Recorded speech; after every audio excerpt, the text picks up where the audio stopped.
Good, yeah. Après-midi exotique sur les quais de la Seine à Paris. Okay, good. Cette jeune fille est la Claudia Schiffer chinoise. Elle s'appelle Tu Chuan. Stop. Okay, good. Elle culmine à 1,80 m, une taille exceptionnelle pour une Asiatique.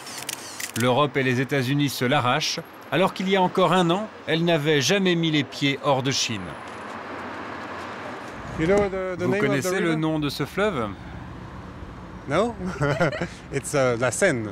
La Seine. La Seine. Son visage de poupée chinoise séduit les Asiatiques comme les Occidentaux. Dans le monde entier, elle multiplie les couvertures de magazines. Cette fois, ce sera pour l'édition taïwanaise du magazine Marie-Claire. Est-ce que je peux vous demander combien vous gagnez tous les mois? Combien je gagne? J'en sais rien, j'ai pas encore fait les comptes. Pour la première fois dans l'histoire des top modèles, une Chinoise est en passe de devenir une star internationale. En 6 mois, Tu Chuan a défilé pour les plus grands couturiers. Yves Saint Laurent, Elisab, Givenchy, Ungaro ou Chanel. Dans les magazines, elle multiplie les campagnes de publicité. Aujourd'hui, elle gagne autant que les top modèles occidentales, au moins 150 000 € par an. Tu Chuan annonce une nouvelle ère dans la mode, l'arrivée massive des mannequins Made in China. Pour la styliste de la séance photo, c'est un phénomène inéluctable. On en voit de plus en plus sur les défilés. Parfois, c'est même un parti pris. De toutes les manières, l'émergence du marché asiatique fait qu'on est obligé de s'intéresser à elles. Et puis, ils sont quand même 1 milliard, donc il faut pouvoir les représenter. C'est assez normal, je trouve.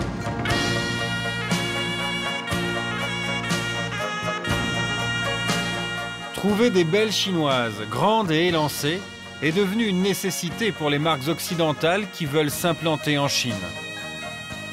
Un marché d'1,3 milliard d'habitants qui compte de plus en plus de nouveaux riches. Pour les séduire, les multinationales doivent désormais remplacer les visages européens par des visages asiatiques. Symbole de la revanche des Chinoises sur les occidentales, Tu Chuan trône au-dessus de 2 mannequins blondes, en couverture de la version locale de Vogue.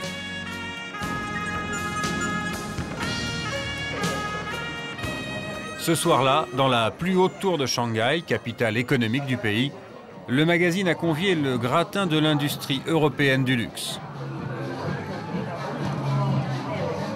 L'événement, c'est l'arrivée de Tu Chuan, accompagnée d'une mannequin russe, Sacha, l'une des 2 blondes en couverture. Parmi les convives, beaucoup de représentants de marques françaises. Comme leurs concurrents européens et américains, ils sont en permanence à l'affût des nouveaux top modèles chinoises. En ce moment, la Chine fascine le monde entier. Alors avoir une mannequin chinoise dans nos publicités nous donne une image positive sur le plan international. Les mannequins chinois sont à la mode. La beauté asiatique est très tendance dans le monde. Le design de nos bijoux est souvent d'inspiration asiatique. Grâce à leur grande taille, certaines Chinoises peuvent désormais rivaliser avec les mannequins russes qui dominent le marché depuis 10 ans. Alors, qui est la plus grande? On est pareil, les talons sont différents. Est-ce qu'on peut les voir? Non. Politesse chinoise oblige, Tu Chuan ne veut pas vexer son invité, mais elle mesure en réalité 2 cm de plus qu'elle. Ce soir, elle reçoit le prix de la personnalité la plus marquante du monde de la mode en Asie. Mais Tu Chuan est-elle une exception? Existe-t-il en Chine d'autres mannequins avec le même potentiel qu'elle? À Shanghai, depuis 3 ans, un homme sillonne le pays pour repérer avant tout le monde les futures stars des podiums. Il s'appelle David Lim. À 39 ans, il travaille pour l'une des agences de modèles les plus connues au monde, l'agence française Elite. Est-ce que c'est difficile de trouver des grandes filles en Chine? On pense toujours que les Chinoises sont toutes petites. Non, ce n'est pas vrai. La Chine est un très grand pays. Bien sûr, ça dépend de l'endroit où vous vous trouvez, mais Shanghai, c'est la ville de la mode. Elle attire des filles des provinces de tout le pays. Donc finalement, on trouve beaucoup de grandes ici. Direction la fac. Il y a 10 ans, le gouvernement chinois a compris qu'il y avait un créneau à prendre. Il a créé des formations de mannequins dans les universités.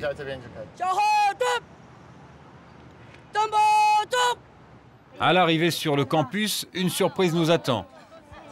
Les apprentis mannequins, qui font 3 têtes de plus que les autres étudiantes, sont en tenue militaire, au garde à vous.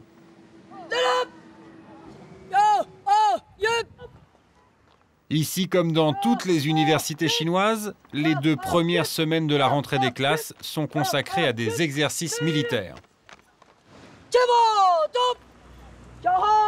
Histoire d'inculquer aux étudiants l'amour de la patrie et de l'armée.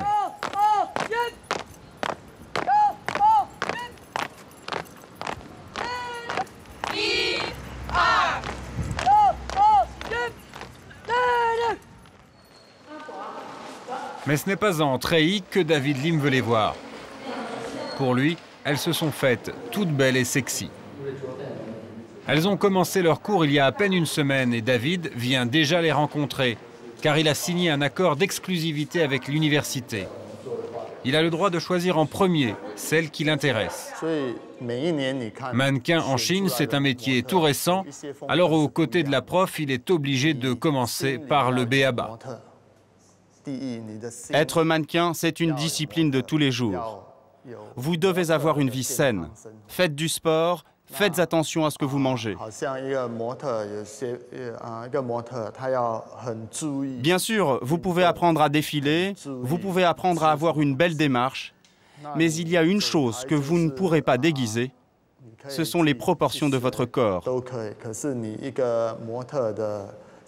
Sur ce point, vous ne pourrez pas tricher.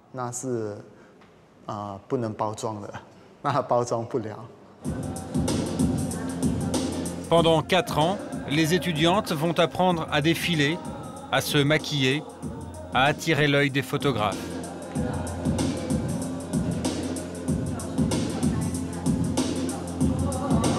Elles ont 18 ans et elles ont été sélectionnées dans toutes les provinces de Chine pour leur grande taille, au minimum 1,75 m.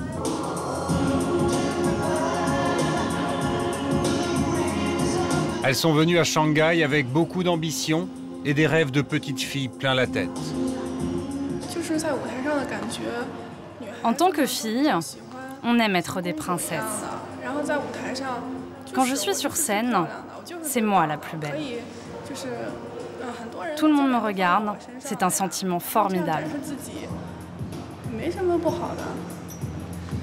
Sur scène, on porte tout le temps des nouveaux vêtements, des nouveaux maquillages. Ça correspond parfaitement à la psychologie féminine. Mais dans ce métier, l'enthousiasme ne suffit pas. David est déçu par leur allure.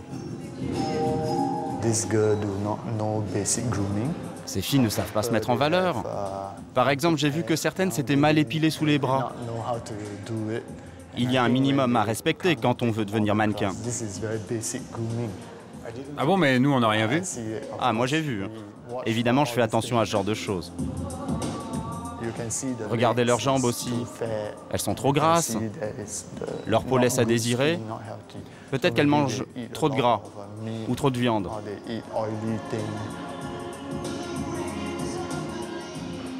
Combien d'entre elles peuvent devenir mannequins en Chine, d'après vous?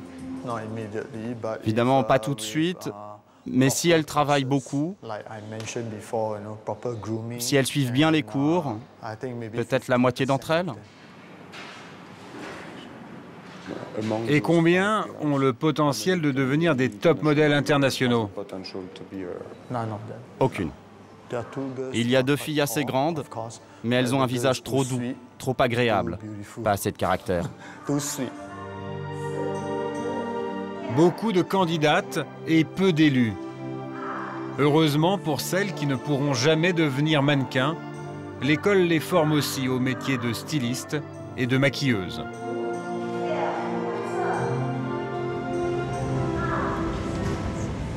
Ce jour-là, David va quand même avoir un peu de chance. Dans une autre fac de mannequins, il est venu assister à un casting organisé par une marque de vêtements italienne.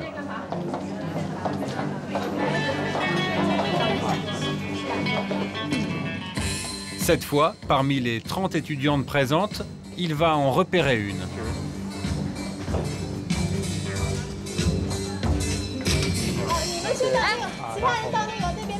Elle s'appelle Emma. Elle a 21 ans et une certaine classe.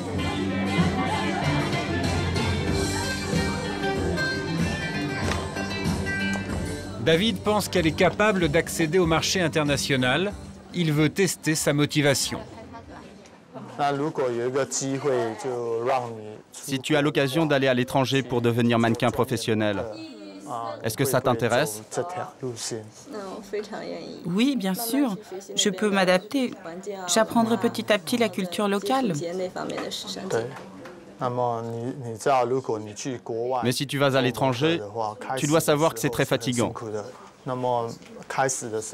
Tu devras énormément travailler pour passer dans les magazines. Et tu ne gagneras pas tout de suite beaucoup d'argent. Est-ce que tu peux relever ce défi? Oui, j'aimerais beaucoup travailler pour la presse magazine. C'est un média très populaire. Cela pourrait m'aider à devenir célèbre. David demande à Emma de défiler encore une fois. Pour lui, c'est l'expression de son visage quand elle marche qui fait toute la différence. Elle ne sourit pas. C'est ça qui est fantastique. Regardez, elle a confiance en elle quand elle marche. Ça se voit dans ses yeux. Elle contrôle la situation. David la présentera bientôt à ses contacts en France. Peut-être une chance pour elle de démarrer une carrière internationale.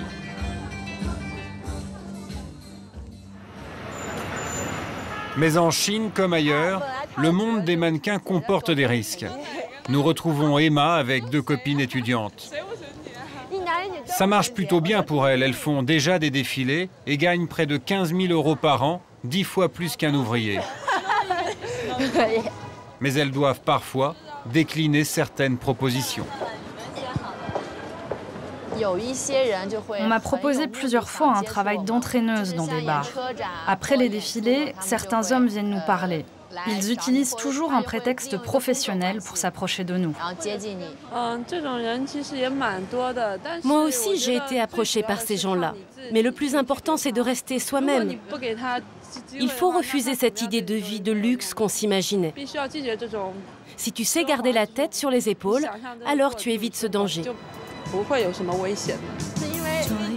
Avec des universités de modèles dans tout le pays et des millions de jeunes femmes qui rêvent de réussir, la Chine a tout pour imposer ses mannequins sur la scène internationale.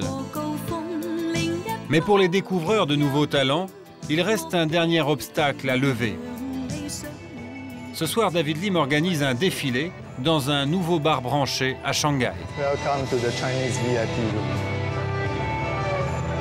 Sur le podium, beaucoup de ces mannequins ont moins de 18 ans.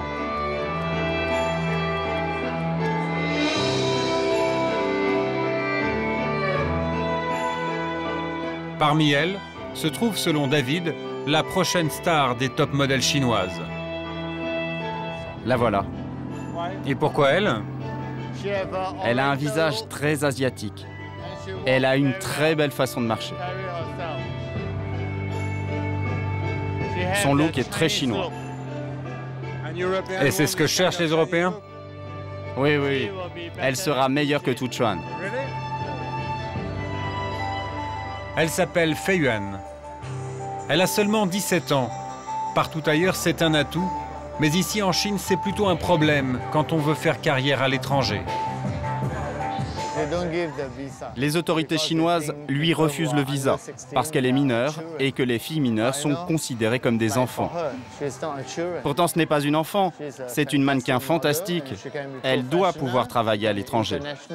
Mais les autorités lui font beaucoup de problèmes.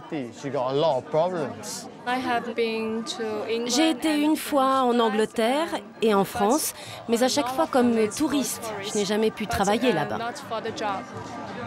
En Europe et aux États-Unis, ces mannequins pourraient gagner 10 fois plus qu'en Chine. Selon David, les autorités chinoises envisagent aujourd'hui de changer de politique et de laisser travailler les mineurs à l'étranger au nom du business.